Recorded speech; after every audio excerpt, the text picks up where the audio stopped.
বিসমিল্লাহির রহমানির রহিম। প্রিয় দেশবাসী, আসসালামু আলাইকুম। আজকে আমি আপনাদের সাথে একটি বিষয় নিয়ে খুব সংক্ষেপে দুটি কথা বলতে চাই। যে বিষয়টি সমাজের প্রত্যেকটি শ্রেণী পেশার মানুষকে স্পর্শ করে। যে বিষয়টি কি সেটি সেটি হচ্ছে আমাদের পরিবেশ। অর্থাৎ আমি, আপনি, আমরা সকলে যে পরিবেশটাতে থাকি সেই পরিবেশটি কেমন, আমার আশপাশটি কেমন। আপনারা নিশ্চয়ই অধিকাংশ ক্ষেত্রে খেয়াল করে দেখেছেন, আমরা ঢাকা শহরের যে কোনো রাস্তাঘাটই হোক, যে কোনো এলাকাই হোক, যে কোনো জেলা শহরের এলাকাই হোক, রাস্তাঘাট হোক, এমনকি উপজেলা পর্যায়েও ক্ষেত্র বিশেষে বিভিন্ন গ্রামগঞ্জেও আমরা দেখেছি যে যেখানে বাজার ঘাট বা রাস্তা চলাচলে বেশি, সেই জায়গাগুলোতে চারিদিকে একটা জিনিস খুব পরিষ্কারভাবে চোখে পড়ে, যেটি আমরা যখন ছোট ছিলাম, আজকে থেকে 40 বছর আগে, 30 বছর আগে দৃশ্যটা এমন ছিল না, কিন্তু বর্তমানে দৃশ্যটা এইরকম। সেটা কেমন? চারিদিকে আমার, আপনার, আমাদের ব্যবহার করা হাতের টিস্যু, অথবা আমার আপনার খাওয়া চিপসের প্যাকেট, অথবা বাসায় ব্যবহার করা রান্নার তেল, যে তার প্লাস্টিকের বোতলটি, অথবা আমি বা আপনি পানি পান করেছি প্লাস্টিকের বোতল থেকে, সেই বোতলটি, এরকম আরো অনেক ধরনের আবর্জনা যত্র তত্র সব জায়গায় ছড়িয়ে আছে। কোনো জায়গায় একটু বেশি জমা হয়ে আছে, অথবা যত্র তত্র লোকালয়ে চারিদিকে ছড়িয়ে আছে।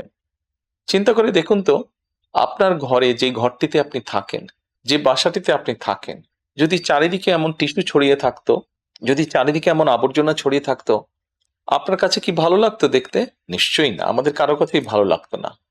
কবি তো সুন্দরভাবে লিখেছেন, সবুজ শস্য শ্যামলা আমার এই ভুবন। তো আসুন না, আমরা কেন আমাদের পরিবেশটাকে সুন্দর করতে পারবো না? বাংলাদেশের অধিকাংশ মানুষই পায়ে হেঁটে চলে, অথবা রিকশায় যায়, অথবা বাসে চলাচল করে। এই মানুষগুলো যখন রাস্তা পার হয়, বিভিন্ন জায়গায় যখন আবর্জনা জমে থাকে, ময়লা থাকে, এই মানুষগুলোর কিন্তু অনেক কষ্ট হয়, বিভিন্ন জায়গায় অনেক দুর্গন্ধ হয় এই আবর্জনা জমে থাকে। তবে আমরা যদি সকলে মিলে একটু সচেতন হই, আমরা যদি নিজেরা সচেতন হই, যত্রতত্র যদি আমাদের ব্যবহারকৃত আবর্জনাগুলো যদি যত্রতত্র আমরা না ফেলে দিই, আমরা যদি একটি নির্দিষ্ট জায়গায় এই আবর্জনাকে জমা করি এবং নির্দিষ্ট উপায়ে যদি এটাকে পরে ধ্বংস করি, তাহলে যেমন আমাদের পরিবেশটি ভালো থাকবে, ঠিক একইভাবে আমরা আমাদের পরিবেশটাকে সুন্দরভাবে রাখতে পারবো। দেখুন, অনেক জায়গায় আমি দেখেছি, গত কয়েক মাসে যখন আমি দেশের বিভিন্ন জায়গায় গিয়েছি, হয়তো কোনো একটি পুকুরের পাশ দিয়ে যাচ্ছি, দেখেছি পুকুরের ভিতরে বিভিন্ন রকম ময়লা স্তূপ হয়ে পড়ে আছে, অথবা পুকুর পাড়ে বিভিন্ন ময়লা স্তূপ হয়ে পড়ে আছে। অথচ একসময় কিন্তু এই পুকুর পাড়েই মানুষ বিকেলে বসতো, গল্প করত পরিবার পরিজন নিয়ে। কিন্তু এখন আবর্জনার জন্য সেটি সম্ভব হয় না। ঢাকা শহরেও বিভিন্ন পার্ক আছে, বিভিন্ন জেলা শহরেও বিভিন্ন পার্ক আছে। আমরা পার্কগুলোতে যাচ্ছি বিকেল বেলায় পরিবার পরিজনকে সাথে নিয়ে, কিন্তু গিয়ে যখন আমরা চিনেবাদাম খাচ্ছি, অথবা চিপস খাচ্ছি, অথবা বাচ্চারা লজেন্স খাচ্ছে, খেয়েই আমরা জিনিসটা সেখানে ফেলে দিচ্ছি। আমরা যখন যাই তখন হয়তো যারা পরিচ্ছন্ন কর্মী তারা হয়তো পরিষ্কার করে রাখছে, কিন্তু আমরা যখন বেরিয়ে আসছি তখন আর সেটি আগের মতন পরিষ্কার থাকছে না।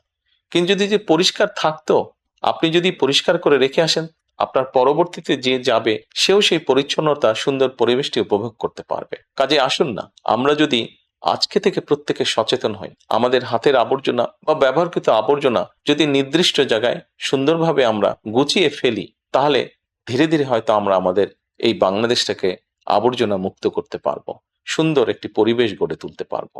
দেশটা তো আমাদের সকলের। আমরা সকলে মিলে যদি চেষ্টা করি, সকলে মিলে যদি একটু একটু করে করি, তাহলে আমরা বড় কিছু করতে সক্ষম হব।